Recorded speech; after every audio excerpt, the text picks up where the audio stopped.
এত বেশি বিষ আছে ওই সাপের ভিতরে, ওই বিষের কারণে সাপের লোমগুলো পর্যন্ত পুড়ে যাবে, উঠে যাবে, মাথা দিয়ে শীষ উঠবে, ধোঁয়া উঠবে। ওই সাপটা কিয়ামতের ময়দানে আমার আপনার গলার মধ্যে পেঁচায়া দেওয়া হবে।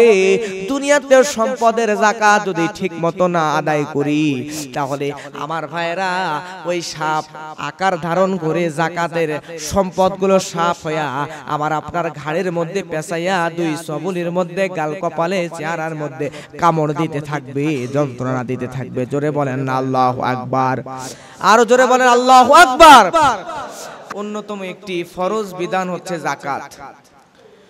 যদি দুনিয়ার কোনো মানুষ এই যাকাতকে অস্বীকার করে, যাকাত যদি কেউ না দেয় কবিরা গুনাহ হবে, কিন্তু যদি যাকাতকে কোনো মানুষ অস্বীকার করে তাহলে সাথে সাথে তার ঈমান চলে যাবে, সে আর মুসলমান থাকতে পারবে না। ঈমান যদি চলে যায় সে আর মুসলমান থাকতে পারবে না। প্রিয় ভাইরা, এজন্য যাকাত অস্বীকার করার কোনো উপায় নাই। যাকাতকে স্বীকার করতেই হবে এবং সম্পদ যাদের আছে সম্পদশালীদের যাকাত দিতেই হবে। সম্পদের দুইটা ক্যাটাগরি আছে, একটা হালাল, একটা হারাম। হারাম সম্পদ তো হারামই, কিন্তু হালাল উপায়ে উপার্জন করেছেন, যে সম্পদ হালাল উপায়ে উপার্জন করেছেন, এই হালাল সম্পদেরও যদি আপনি যাকাত ফরজ হয়ে যায়, সম্পদ আপনার হালাল, হালাল সম্পদের যাকাত ফরজ হয়ে গেছে, কিন্তু আপনি যাকাত ঠিকমতো দিচ্ছেন না, তাহলে আপনার এই হালাল সম্পদের যাকাত না দেওয়ার কারণে হালাল সম্পদটাও হারাম হয়ে যাবে। খুব ভালো করে বুঝবেন, কথা কি বুঝছেন? সম্পদ হালাল কিন্তু যাকাত দেন নাই, যার কারণে হালাল সম্পদের যাকাত না দেওয়ার কারণে আপনার হালাল সম্পদটাও হারাম হয়ে যাবে। এজন্য সম্পদকে 100% বিশুদ্ধ রাখতে, হালাল রাখতে, একদম পিওর রাখতে, ভালো রাখতে যাকাত আপনাকে দিতেই হবে যদি যাকাত ফরজ হয়ে যায়। নবীজির জামানায় বাহরাইন নামক দেশে আল্লাহর হাবিব সাল্লাল্লাহু আলাইহি সাল্লাম তাদের সাথে একটা চুক্তি ছিল। চুক্তি অনুযায়ী জিজিয়া অর্থাৎ ট্যাক্স আদায় করার জন্য রাসূলের একজন সাহাবী আবু উবাইদা ইবনুল জাররাহ রাদিয়াল্লাহু তাআলা আনহুকে পাঠিয়ে দিলেন বাহরাইনে জিজিয়া আদায়ের জন্য, ট্যাক্স নেওয়ার জন্য। চুক্তি অনুযায়ী বাহরাইনে চলে গেলেন। যাওয়ার পরে আবু উবাইদা ইবনুল জার রাদিয়াল্লাহু তাআলা আনহু ওখান থেকে প্রচুর পরিমাণে জিজিয়া পাইলেন, প্রচুর পরিমাণে ট্যাক্স পাইলেন বাহরাইন দেশ থেকে। এগুলো নিয়ে চলে আসলেন রাসূলের কাছে। এসে যখন নবীজির কাছে এসে পৌঁছালেন তখন দেখেন ইকামত হয়ে গেছে, ফজরের নামাজ শুরু হবে। এমত অবস্থায় আল্লাহর হাবিব সাল্লাল্লাহু আলাইহি সাল্লাম নামাজ পড়তেছেন। এই সাহাবী রাসূলের পিছনে সালাত আদায় করলেন। করার পরে রাসূল সাল্লাল্লাহু আলাইহি ওয়াসাল্লামকে এই সাহাবী সব খুলে বললেন, ইয়া রাসূলুল্লাহ, আমরা তো জিজিয়া আদায় করতে গিয়েছিলাম বাহরাইনে, সেখান থেকে প্রচুর পরিমাণে মাল সম্পদ পেয়েছি। আল্লাহ রাসূল সাল্লাল্লাহু আলাইহি ওয়াসাল্লাম বাইরে এসে এই সম্পদ দেখবেন, এমন সময় লক্ষ্য করে দেখতেছেন ওই এলাকার শত শত মানুষ, হাজারে হাজারে মানুষ চলে আসছে, জমা হয়ে গেছে মসজিদের সামনে। কেন আসছে?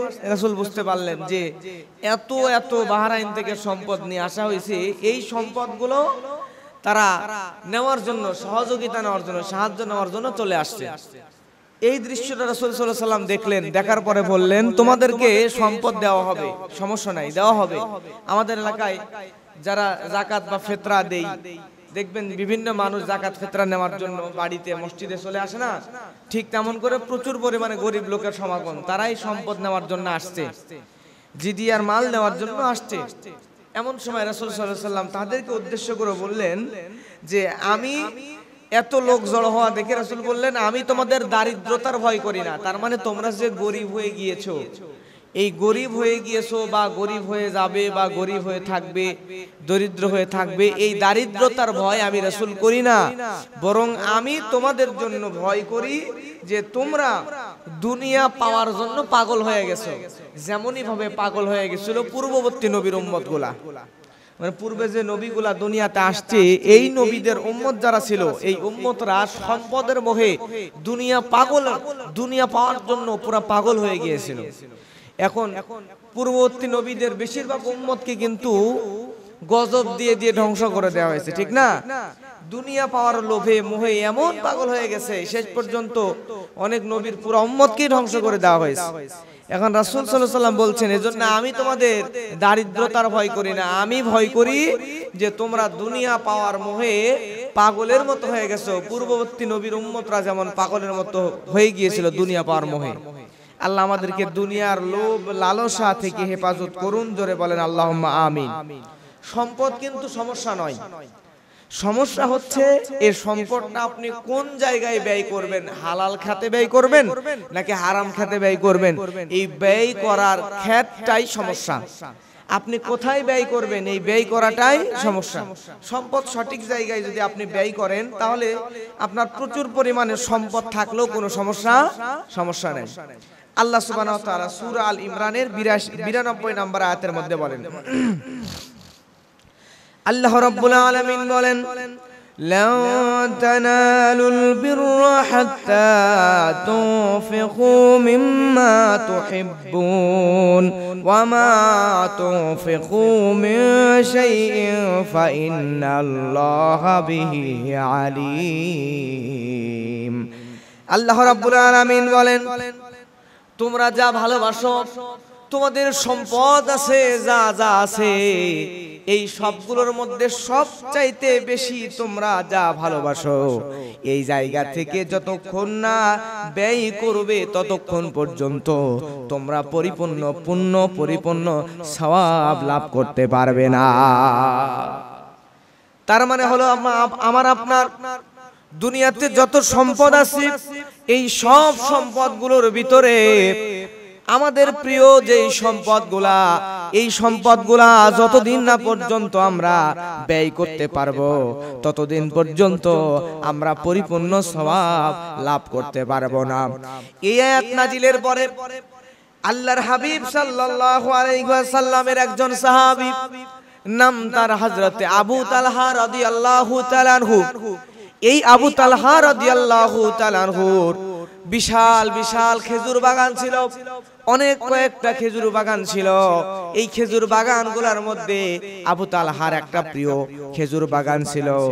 এই প্রিয় খেজুর বাগানটাকে আবু তালহা অনেক বেশি ভালোবাসতো। বুঝবেন ভালো করে, একটা দুইটা নয়, অনেকগুলা খেজুর বাগান ছিল। এই অনেকগুলো খেজুর বাগানের মধ্যে আবু তালহার সবচাইতে প্রিয় যেই খেজুর বাগান, সেই খেজুর বাগানের নাম হলো বাইরুহা। এই বাইরুহা নামক খেজুর বাগান হযরতে আবু তালহা অনেক বেশি ভালোবাসতেন। এই বাইরুহা নামক খেজুর বাগানের পজিশনটাও ছিল ভালো। আমরা যখন জমি কিনতে যাই, জমি কিনতে গেলে এই জমি যদি রাস্তার সাথে হয়, রাস্তার ধারে হয়, তাহলে জমিটার দাম বেশি হয়। আর রাস্তা থেকে যত ভিতরে যাবেন তত জমিটার দাম কমে যাবে।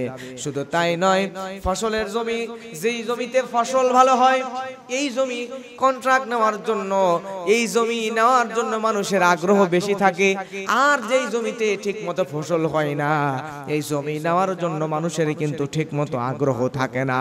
ঠিক তেমন করে প্রিয় ভাইয়েরা আমার, এই আবু তালহা নামক সাহাবীর যতগুলো খেজুর বাগান ছিল, সবচাইতে বেশি সুন্দর, বেশি ভালো ফসল হতো, ভালো খেজুর হতো বাইরুহা নামক খেজুর বাগানে।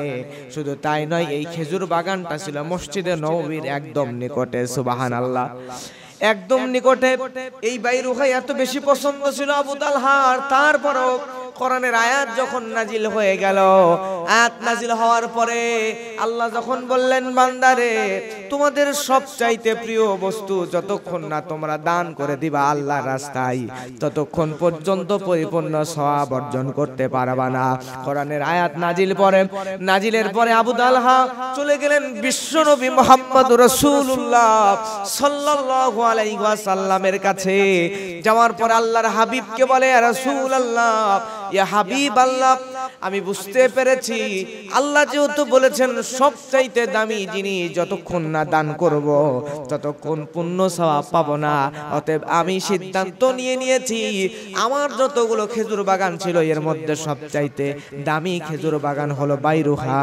এজন্য আমি আমার বাইরুহা নামক খেজুর বাগানটা আপনি নবী মুহাম্মদ রাসূলুল্লাহ সাল্লাল্লাহু আলাইহি ওয়াসাল্লামকে দান করে দিলাম ইসলামের জন্য। আমার খেজুর বাগানটা নিয়ে আপনি নবীর যেখানে ইচ্ছা, যেভাবে ইচ্ছা কাজে লাগায়া ফেলতে পারেন। সুবহানাল্লাহ। আল্লাহ রাসূল সাল্লাল্লাহু আলাইহি ওয়াসাল্লাম বাইরুহা নামক খেজুর বাগানটা নিলেন। নেওয়ার পরে আবু তালহাকে বললেন, রে আবু তালহা, তোমার এই খেজুর বাগান তুমি তোমার আত্মীয় স্বজনের মধ্যে যারা বেশি গরিব আছে, তোমার খেজুর বাগানটা তুমি তোমার আত্মীয় স্বজনদেরকে দান করে দাও। সুবহানাল্লাহ বলেন। তার মানে হচ্ছে আমাদের সবচাইতে বেশি হক আমাদের কাছ থেকে পাওয়ার আমাদের যারা আত্মীয় স্বজন তাদের কথা বলেন, ঠিক কিনা? আত্মীয় স্বজনদেরকে সবার আগে দান করতে হবে, সবার আগে দিতে হবে। আপনার অনেক সম্পদ আছে, আপনার সবচাইতে দামি সম্পদটা আপনারে দান করার মানসিকতা যখন তৈরি করতে পারবো আমরা, তখন আমরা পরিপূর্ণ সওয়াব অর্জন করতে পারবো। এছাড়া পরিপূর্ণ সওয়াব অর্জন করতে পারবো আছে আমার, মনে করেন টাকা আছে, মনে করেন যে 100 টাকা, 10টা 100 টাকার নোট আছে, মাহফিলে গেছে ওয়াজ শুনতে যায়া ওই টাকাগুলো দেখে দেখে যেই টাকা সবচাইতে ছিড়া ওই টাকাটা মাহফিলে দান করে দিচ্ছে। ফকির মিসকিন আসছে, দেখে দেখে টাকা যেটা সবচাইতে দুর্বল, সবচাইতে ভালোটা নিজের কাছে রেখে সবার লাস্টে খরচ করে, আর সবচাইতে ছিড়া চুটকা দুর্বল টাকাটা ফকির মিসকিন দেখে দিয়ে দিচ্ছে। আছে না এরকম? বাড়িতে মনে করেন খাবার দাবার আছে, অথবা আপনার জমিতে কোনো ফসল হয়েছে, তরমুজ হয়েছে 2টা, ভালো তরমুজটা বাড়ির জন্য রাইখা যেটা নষ্ট খাওয়া যাবে না পচে যাচ্ছে ওই তরমুজটা দান করে দিচ্ছে। আছে না এরকম? এই যে আমাদের মানসিকতা, এটা চেঞ্জ করতে হবে। খারাপটাই নিজে খাবেন, খায় ভালোটা মানুষকে দিয়ে দিবেন। সবচাইতে ভালোটা যদি দান করতে পারেন, যেদিন পারবেন সেদিন বুঝবেন আপনি আল্লাহর প্রিয়, আপনি পরিপূর্ণ সওয়াব অর্জন করতে পারবেন। সুবহানাল্লাহ। আরেকজন সাহাবীর নাম হচ্ছে আব্দুল্লাহ ইবনে ওমর রাদিয়াল্লাহু তাআলা আনহু। আব্দুল্লাহ ইবনে ওমর, এই আব্দুল্লাহ ইবনে ওমর একদিন অসুস্থ হয়ে গিয়েছেন।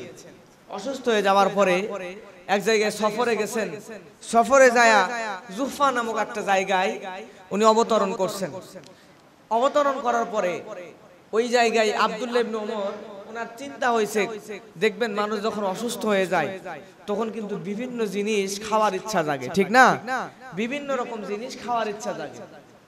এখন আব্দুল্লাহ ইবনে ওমর রাদিয়াল্লাহু তাআলা তিনি চিন্তা করলেন যে হঠাৎ করে তার মনের মধ্যে আশা জাগলো, আমি একটু মাছ খাবো। কি খাবে? মাছ খাবে, মাছ খাওয়ার ইচ্ছা জাগছে। আমরাও যখন অসুস্থ হয়ে যায় তখন নানা রকম খাবার খাওয়ার চিন্তা মাথায় আসে, যে ফলমূল বা মাছ গোস্ত, সন্দেশ, মিষ্টি, এই সেই বিভিন্ন জিনিস খাওয়ার মতো চিন্তা মাথায় আসে। তো ওনার মন চাইছে যে মাছ খাবো। এমন এক জায়গায় মাছ খাওয়ার চিন্তা মাথায় আসছে, যেই জায়গায় মাছ খাবে নদী তো দূরে থাক, সমুদ্র দূরে থাক, একটা পুকুর পর্যন্ত নাই, মাছ পাওয়ার মতো ব্যবস্থা নাই। এখন উনি যখন আলোচনা করছে যে আমার মাছ খাইতে ইচ্ছা করছে, ওনার যেই ভক্তবিন্দুরা, ছাত্ররা ছিল, শুভাকাঙ্ক্ষীরা ছিল, সবাই চিন্তা করছে এত বড় মাপের একজন মানুষ, আল্লাহ রাসূলের প্রিয়, আল্লাহর প্রিয় একজন বান্দা, তাহলে তাকে আমরা একটু মাছ খাওয়াই যেমনি হোক। মাছ সংগ্রহ করার জন্য সবাই বের হয়ে গেছে। বহু খোঁজাখুঁজির পরে অনেক দূর থেকে একটা মাছ পাইছে। কয়টা? একটা মাত্র মাছ পাইছে। এই মাছটা নিয়ে আসছে, আইনা ওনার বিবির কাছে দেওয়া হয়েছে যে আপনি এটা রান্না করে আব্দুল্লাহ ইবনে ওমরকে খাওয়ায় দেন।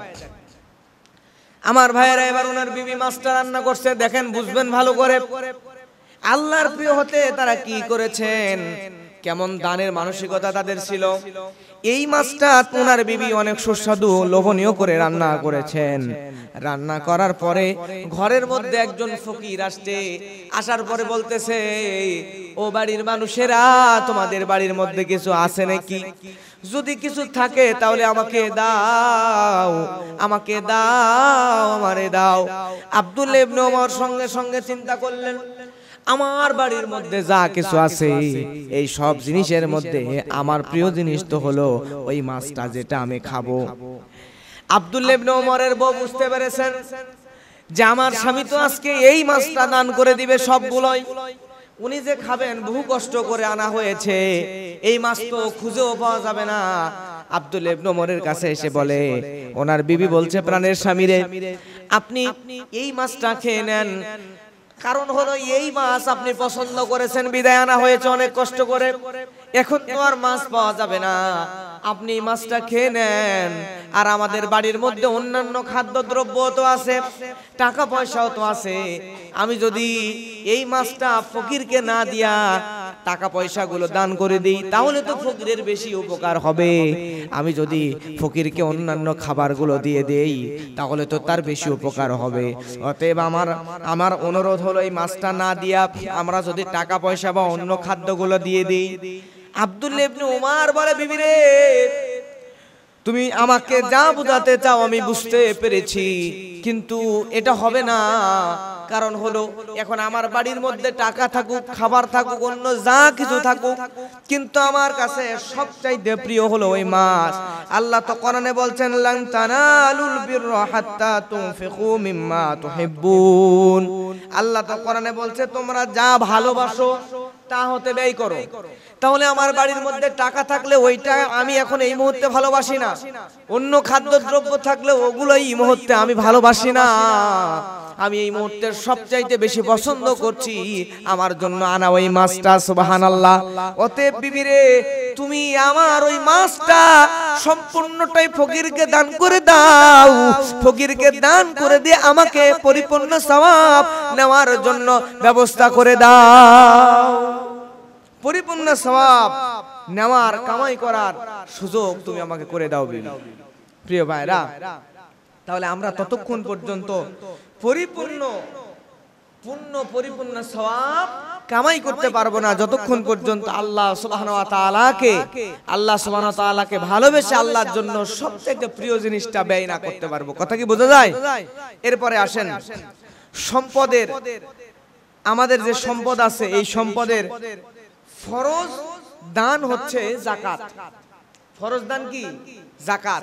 নফল দান অন্যান্য আছে, কিন্তু সম্পদের ফরজ দান যাকাত, যেটা দিতেই হবে, না দিলে কবিরা গুনাহ হবে, জাহান্নামে যাওয়া লাগবে। এই যাকাতটা গরিবের হক। যাকাতটা কার হক? গরিবের হক। আপনার সম্পদ যদি এক বছর একটানা স্বর্ণ 7.5 ভরি অথবা রূপা 52.5 তোলা, এই পরিমাণ সম্পদ যদি এক বছর অথবা সমপরিমাণ অর্থ এক বছর যদি আপনার জমানো থাকে, তাহলে আপনাকে অবশ্যই যাকাত প্রদান করা লাগবে। আমাদের সমাজে এমনও মানুষ আছে যে মানুষ যাকাত খাওয়ার বা যাকাত নেওয়ার যোগ্য না, যাকাত নেওয়ার মতো না, কিন্তু আপনি যাকাত প্রদান করতে গিয়া ভুল করে ওই মানুষকে যাকাত দিয়ে ফেলছেন। যে মানুষ যাকাত খাওয়ার যোগ্য না, এই মানুষকে যাকাত দিয়ে ফেলছেন, তাহলে দিয়ে ফেললে আপনার যাকাত হবে কিনা? হ্যাঁ, আপনি যদি না জেনে দেন, একটা লোক আপনার কাছে চাইছে, আপনি দিয়ে দিয়েছেন, জানেন না সে যাকাত খাওয়ার যোগ্য না, কিন্তু দিয়ে দিয়েছেন, আপনি জানেন না, না জেনে দিয়ে দিয়েছেন, আপনার যাকাত আদায় হয়ে যাবে। কিন্তু যে ব্যক্তি নিছে, ওই ব্যক্তির উচিত হবে ওই টাকাটা অন্যত্র দান করে দেওয়া। সে যদি খেয়ে ফেলে তার গুনাহ হবে, অন্যত্র কি করা? দান করে দেওয়া। আল্লাহ আমাদেরকে বোঝার তৌফিক দান করুন, সকলে বলেন আমিন। প্রিয় ভাইরা, লক্ষ্য করেন কোরআন মাজিদের যত জায়গায় আল্লাহ নামাজের কথা বলছেন, প্রত্যেকটা জায়গায় প্রায় 82 জায়গায় নামাজের কথা বলছেন। এর প্রায় সব জায়গাতে আল্লাহ নামাজের পাশাপাশি যাকাতের কথা বলছেন। সুবহানাল্লাহ বলেন। কারণ এই যাকাতটা হচ্ছে আমাদের আর্থিক একটা ইবাদত। কি ইবাদত? আর্থিক ইবাদত। সকলে বলেন কি ইবাদত? আর্থিক ইবাদত। ইবাদত কিন্তু দুই প্রকার। কয় প্রকার? দুই প্রকার। মানুষের ইবাদত হচ্ছে দুই প্রকার, একটা শারীরিক ইবাদত আর একটা আর্থিক ইবাদত। দেখেন, আমরা যে নামাজটা পড়ি, এই নামাজটা শারীরিক ইবাদত নাকি আর্থিক ইবাদত? কথা বলছেন না? কি ইবাদত? শারীরিক ইবাদত। এরপরে হজ যে করেন, হজটা কি ইবাদত? আর্থিক ইবাদত। শারীরিক কিছুটা, শারীরিক আপনার ইবাদতও কিছুটা, কিন্তু শারীরিক এবং আর্থিক দুটোটাই যদিও, কিন্তু এই হজটা করার জন্য আপনাকে জীবনে একবার হজ খরচ। কয়বার? সবাই বলেন কয়বার? একবার। হজ জীবনে একবার ফরজ, কিন্তু যাকাত কিন্তু একবার ফরজ না। যাকাত শুধু আর্থিক ইবাদত, আর সারা জীবন যতবার আপনার টাকা পয়সা হবে, এক বছর ওই যে যাকাতের নিসাব পরিমাণ সম্পদ জমা হবে, ততবার মৃত্যু পর্যন্ত আপনার যাকাত দেওয়া লাগবে। মানে সারা জীবন যাকাত ফরজ, আর হজ একবার ফরজ। তাহলে এই হজটা শারীরিক এবং আর্থিক দুটো ইবাদত হজের মধ্যে আছে, কিন্তু নামাজটা শুধু আর্থিক শারীরিক ইবাদত, আর যাকাতটা শুধুই আর্থিক ইবাদত। আমার কথা কি বোঝা যায়? লক্ষ্য করেন প্রিয় ভাইরা, এই যাকাত আমাদেরকে আল্লাহ সুবহানাহু ওয়া তাআলা বারবার যাকাত ফরজ করেছেন। সূরা বাকারার 110 নম্বর আয়াতে আল্লাহ যাকাত সম্পর্কে বলছেন, মানে যেখানেই নামাজের কথা সেখানেই যাকাতের কথা। দেখেন আল্লাহ কি বলেন। আল্লাহ রাব্বুল আলামিন সূরা আল বাকারার মধ্যে বলেন, ওয়া আকিমুস সালাতা ওয়া আতুস যাকাহ। আল্লাহ বলছেন বান্দারে তোমরা সালাত কায়েম করো, তোমরা যাকাত দাও। এরপরে আল্লাহ রাব্বুল আলামিন সূরা নূরের মধ্যে বলেন, ওয়া আকিমুস সালাতা ওয়া আতুস যাকাতা ওয়া আতিউর রাসূল লাআল্লাকুম তুরহামুন। আল্লাহ রাব্বুল আলামিন এখানেও বলছেন বান্দা তোমরা সালাত কায়েম করো, যাকাত দাও, রাসূলের আনুগত্য করো, যাতে তোমরা আমি আল্লাহর দয়া পাইতে পারো, রহমত পেতে পারো। তার মানে আমার প্রিয় ভাইয়েরা, আমাদের এখানে তিনটা কাজ করতে আল্লাহ বলেন। বান্দারে 1 নম্বরে নামাজ কায়েম করবা, 2 নম্বরে যাকাত প্রদান করবা, 3 নম্বরে রাসূলের আনুগত্য করবা, তাহলে আমি আল্লাহর দয়া তোমরা পেতে পারবা। সুবহানাল্লাহ। এরপরে সূরা নিসার মধ্যে আল্লাহ রাব্বুল আলামিন সূরা নিসার মধ্যে 162 নম্বর আয়াতের মধ্যে আল্লাহ সুবহানাহু ওয়া তাআলা বলছেন, যারা জ্ঞানী তাদের সম্বন্ধে বলেন, লাকিনির রাসিখুনা ফিল ইলমি মিনহুম ওয়াল মুমিনুনা ইউমিনুনা বিমা উনসিলা ইলাইকা ওয়া মা উনসিলা মিন ক্বাবলিকা ওয়াল মুকিমিনাস সালাতা ওয়াল মুতুনাজ যাকাত والمؤمنون بالله واليوم الآخر أولئك سنؤتيهم أجرا عظيما। আল্লাহ রাব্বুল আলামিন এখানে বলেন, কিন্তু তাদের মধ্যে যারা জ্ঞানে সুগভীর, যাদের প্রচুর পরিমাণে জ্ঞান আছে, তারা হলো তাহারা এবং মুমিনগণ। তার মানে 1 নম্বর জ্ঞানীরা এবং মুমিনরা, তোমরা যাদের প্রতি অবতীর্ণ করা হয়েছে, তোমার প্রতি যা অবতীর্ণ করা হয়েছে, তার মানে কোরআন, এবং তোমার পূর্বে যা অবতীর্ণ করা হয়েছে তাহাতেও ঈমান আনে। তার মানে কোরআনের উপরে যারা ঈমান আনে এবং কোরআনের পূর্বে যে কিতাবগুলো দুনিয়াতে আগমন করেছে এগুলোর মধ্যেও যারা ঈমান আনয়ন করে, এবং যারা সালাত কায়েম করে এবং যারা যাকাত দেয়। এখানে নামাজের পরে হে আল্লাহ যাকাতের কথা বলেছেন, জোরে বলেন সুবহানাল্লাহ। আল্লাহর উপর এবং পরকালে যারা ঈমান রাখে তাদেরকে আল্লাহ মহা পুরস্কার দেবেন। তার মানে এই ক্যাটাগরি জ্ঞানী মানুষদের সাথে, মুমিনদের সাথে আল্লাহ রাব্বুল আলামিন বিশ্বাসীদের সঙ্গে নামাজ কায়েম যারা করে, যাকাত প্রদান যারা করে, তাদেরকে মহা পুরস্কার আল্লাহ দিবেন। এটাও আল্লাহ কোরআনে ঘোষণা করে দিলেন। এরপরে আল্লাহ সুবহানাহু ওয়া তাআলা কোরআন মাজিদের সূরা তাওবার 103 নম্বর আয়াতের মধ্যে বলেন, খুযু মিন আমওয়ালিহিম সাদাকাতান তুতাহহিরুহুম ওয়া তুযাক্কিহিম। সম্পদ হতে সাদাকা গ্রহণ করবে। তার মানে যারা মুমিন বান্দা তাদের সম্পদ থেকে যাকাত, সাদাকা, এখানে যাকাতকেই সাদাকা শব্দ দিয়ে বোঝানো হয়েছে। যাকাত আদায় করবে, এর দ্বারা তোমরা তাদেরকে পবিত্র করতে পারবে। প্রিয় ভাইরা আমার, তার মানে আপনি যদি যাকাত দেন, যাকাত সাদাকা সঠিক মতো আদায় করলে আপনার সম্পদ আপনি নিজেও যাকাত দানের মাধ্যমে আল্লাহর কাছে পবিত্রতা লাভ করতে পারবেন। সুবহানাল্লাহ।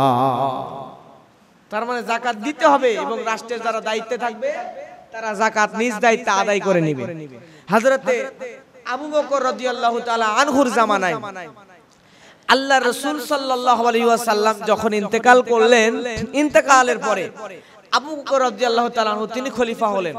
খলিফা হওয়ার পরে তিনি যখন যাকাত আদায় করবেন, রাসূলের ইন্তেকালের পরে কিছু মুনাফিকগণ মদিনায় যাকাত দান করতে, যাকাত দিতে অস্বীকৃতি জানালো। মানে আমরা আর যাকাত দিতে পারবো না, রাসূল সাল্লাল্লাহু আলাইহি ওয়াসাল্লাম মারা গেছে, তারা আর যাকাত দেবে না। এখন আবু বকর রাদিয়াল্লাহু তাআলা আনহু বলল যে আমার রাষ্ট্রের এরিয়ার ভিতরে যদি কোনো মানুষ, কোনো মুসলমান যদি যাকাত, তার উট, গরু, দুম্বা, ভেড়া এগুলো তো দূর থাক, একটা উটের দড়ি, উটের গলার রশির যাকাতও যদি না দিতে চায়, তাহলে তার সাথে আমি আবু বকর জিহাদ ঘোষণা করব। জোরে বলেন সুবহানাল্লাহ। তাহলে যাকাত আদায় করাটাও গুরুত্বপূর্ণ। বুঝছেন তো কথা? ভালো করে বুঝবেন যে উট তো দূরে থাক, উটের গলার রশিরও যদি যাকাত না দেয় তাও আমি আবু বকর তার সাথে যুদ্ধ করব, জিহাদ ঘোষণা করব। সুবহানাল্লাহ বলেন। তাহলে আল্লাহ আমাদেরকে সঠিকভাবে যাকাত দেওয়ার আদায় করার তৌফিক দান করুন, সকলে বলেন আমিন। প্রিয় ভাইরা, যে বান্দারা যাকাত দেয়, যে মানুষটা যাকাত দেয়, তারাই আমাদের প্রকৃত বন্ধু। আমাদের প্রকৃত বন্ধু কারা? যারা যাকাত দান করে। আল্লাহ কোরআনে বলছেন, সূরা আল মাইদার মধ্যে আল্লাহ রাব্বুল আলামিন বলেন, ইন্নামা ওয়ালিয়্যুকুমুল্লাহু ওয়া রাসূলুহু ওয়াল্লাযীনা আমানুল্লাযীনা ইউকিমুনাস সালাতা ওয়া ইউতুনাস যাকাতা ওয়া হুম রাকিউন। আল্লাহ রাব্বুল আলামিন এখানেও বলছেন তোমাদের বন্ধু তো আল্লাহ। আমাদের বন্ধুকে ইন্নামা ওয়ালিয়্যুকুমুল্লাহ, আমাদের বন্ধু হলো আল্লাহ। আল্লাহ বলছেন তোমাদের বন্ধু তো আল্লাহ। এরপরে আল্লাহ বলছেন ওয়া রাসূলুহু, এবং আমার রাসূল।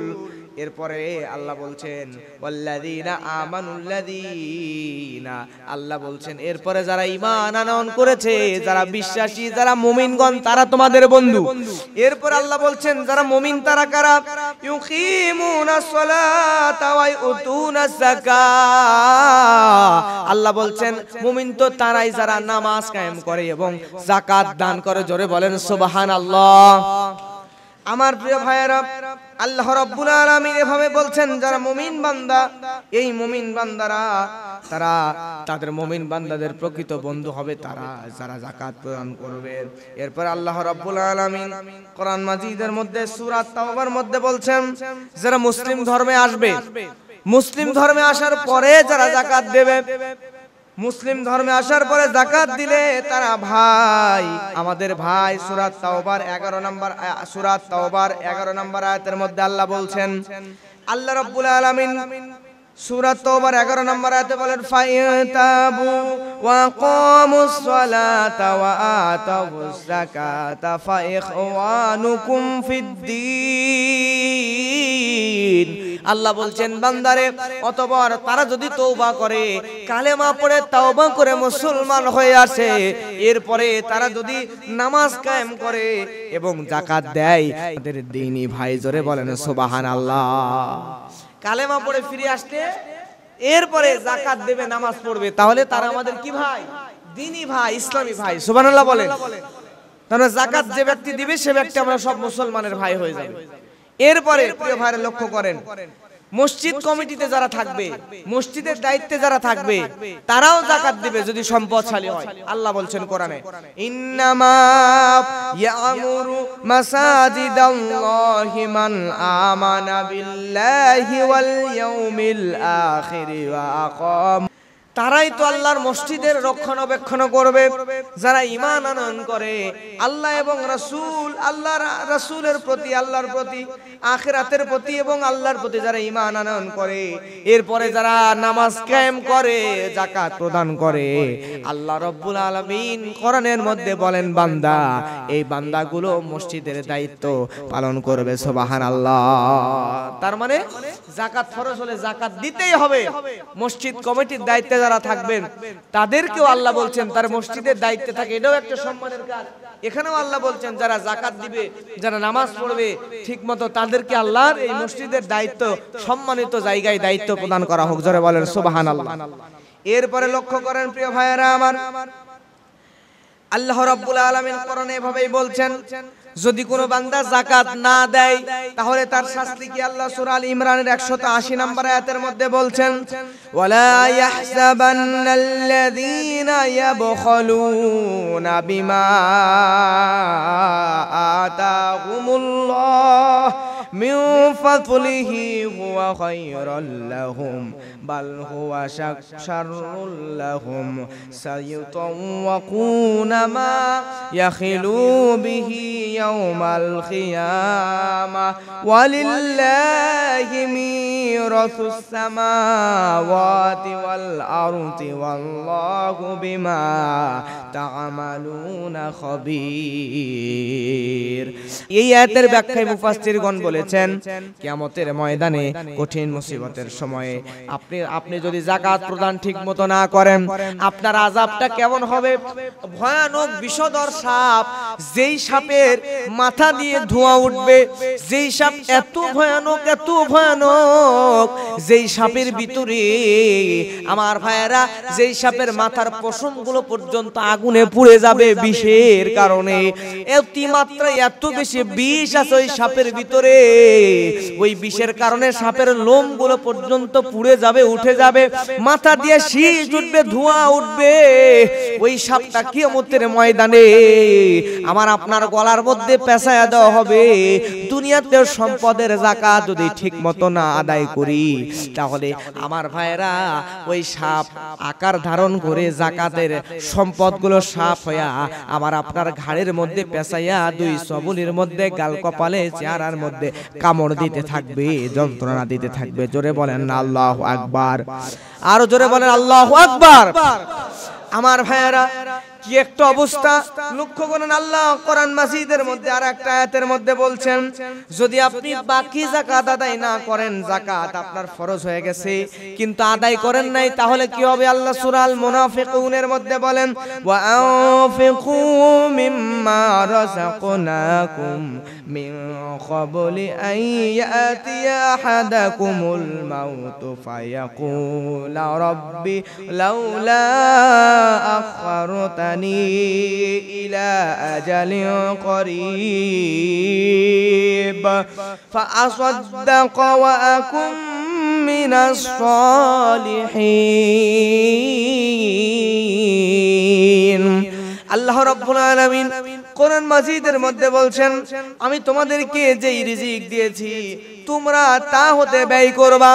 তোমাদের কারো মৃত্যু আসার আগে, কারণ যদি মৃত্যু একবার চলে আসে আর তোমরা যদি সঠিকভাবে যাকাত না দাও, দান সদাকা যদি সঠিকভাবে না করো, মৃত্যু যখন চলে আসবে, মালাকুল মাউত যখন কাছে চলে আসবে, তখন বারবার আফসোস করবা আর বলবা, হায় হায় আল্লাহ, তুমি আমারে আরেকটু হায়াত দিয়ে দাও, আরেকটু বাঁচায় দাও, আরেকটু সময় দিলে পরিপূর্ণ যাকাত, পরিপূর্ণ দান সদাকা করে তারপরে আবার আমরা মৃত্যুবরণ করতে চাই। জোরে বলেন না আল্লাহু আকবার। তার মানে হলো আপনি মৃত্যুবরণ যখন করবেন, এই মৃত্যুবরণ করার কিছু আগে আপনার কাছে মালাকুল মউত আসবে, তখন আপনি কি বলবেন? যে আল্লাহ আমার একটু সময় দিয়ে দেন, আমি যাকাত দুনিয়াতে দিয়ে আসি, আর ভুল করব না। কিন্তু ওই সময়ে আজরাইল মালাকুল মউত চলে আসলে আপনাকে কি আর সময় দেওয়া হবে? জোরে বলেন, সময় দেওয়া হবে? আর তখন সময় পাবেন না প্রিয় দিনী ভাইরা। এজন্য সময় থাকতেই সময়ের মূল্যায়ন করা দরকার, আছে না নাই? আল্লাহ আমাদেরকে বোঝার এবং আমল করার তৌফিক দান করুন, সকলে বলেন আমিন। এখন আসেন সাদাকাতুল ফিতর। আপনারা যা নির্ধারণ করেছেন এই সাদাকাতুল ফিতর চেষ্টা করবেন ঈদের নামাজের আগেই সব দিয়ে দেওয়ার ইনশাআল্লাহ। কারণ হচ্ছে এই ফিতরা আপনারা ঠিকমতো দিলে গরিব মানুষরা, ফিতরাটা দেওয়া হয় ঈদের দিন, যাতে গরিব মানুষ, আমাদের প্রত্যেকের বাসায় কম বেশি মিষ্টি খাবার, সিমাই বলেন, মানে মাছ গোস্ত, ভালো মন্দ খাবারগুলো আমরা খাওয়ার চেষ্টা করি, ঠিক না? এখন এই সাদাকাতুল ফিতর এটা যদি আমরা ঈদের পরে দেই, তাহলে অনেক মানুষ আছে টাকা পয়সার অভাবে ঠিক ভালো মন্দ বাজার করতে পারে নাই। এখন আপনি দিয়ে দিলে সমাজের অসহায় সুবিধা বঞ্চিত মানুষগুলাই ফিতরার টাকা দিয়ে ঈদের দিন একটু ভালো মন্দ কিছু খাইতে পারবে, তাদের ঈদটাও একটু সুন্দর কাটবে। এজন্য ঈদের আগেই আপনারা এটা দেওয়া শুরু করে দিবেন, সঠিকভাবে আদায় করে নেবেন। আপনারা মনে হয় বসে সব একটা ইয়ে করে ফেলছেন, নির্ধারণ করছেন, যেটা নির্ধারণ করছেন এটা আপনারা আজকে থেকেই দেওয়া শুরু করে দিবেন, দিয়ে বন্টন করা শুরু করে দিবেন। এরপরে যাকাত যাদের আছে, রমজান মাসে যেহেতু সর্বোচ্চ সওয়াব, এজন্য এই রমজান মাসের ওসিলায় আল্লাহ যাতে আমাদেরকে মাফ করে দেন, রমজানে আমরা সাদাকাতুল ফিতর আদায় করব ঈদের আগে ইনশাআল্লাহ, ঈদের সালাতের আগে। প্লাস আমরা এই আজকে যারা জানতাম না যাকাত যাদের ফরজ হয়েছে, যাকাত সঠিকভাবে আদায় করে নেব ইনশাআল্লাহ। এবং আগামী জুমা হয়তোবা ঈদের পরে, আগামী জুমা, আর ঈদ আসতেছে কয়েকদিন পরেই ইনশাআল্লাহ। আল্লাহ সুবহানাহু ওয়া তাআলা আমাদেরকে ঈদের দিন ঈদের দিনেও আমরা ঈদের রাত্রেও কিন্তু শুধুমাত্র ঈদের দিন ওই যে আমাদের সমাজের লোকজন ঈদের নামাজ পড়া দেখা যাচ্ছে পুরা বছরের এই রমজান মাসে নামাজ পড়ে বাকি নামাজ শেষ, আর দরকার নাই, এরকম কাজ কারবার করে। কিন্তু সারা বছর তো নামাজ পড়তেই হবে, প্লাস ঈদের রাত্রেও কিছু আমল আছে। ঈদের রাত্রে আল্লাহ, ঈদের রাতটাও কিন্তু আল্লাহর কাছে পছন্দনীয় একটা রাত। ঈদের রাত্রে যদি আপনি একটু নফল নামাজ পড়েন, ঈদের রাত্রে ওই খুশির দিন আনন্দের দিনে যদি আল্লাহর সাথে একটু সেলিব্রেট করেন, আল্লাহর কাছে একটু চান দোয়া করেন, আল্লাহ আপনার দোয়া কবুল করবেন। এর জন্য ঈদের রাত্রিতেও একটু নফল সালাত আদায় করবেন, আল্লাহর কাছে একটু দোয়া করবেন যে আল্লাহ আমার এটা এটা প্রয়োজন, এটা এটা আপনি আমার দেন, আমার এটা এটা সমস্যা, এই সমস্যাগুলো দূর করে দেন, এগুলো আল্লাহর কাছে একটু বলবেন। আল্লাহ সুবহানাহু ওয়া তাআলা আপনার মনের সমস্ত আশাগুলো আশা করা যায় কবুল করে নেবেন। আল্লাহ আমাদেরকে বোঝার তৌফিক দান করুন। সকলে বলেন আল্লাহুম্মা আমিন।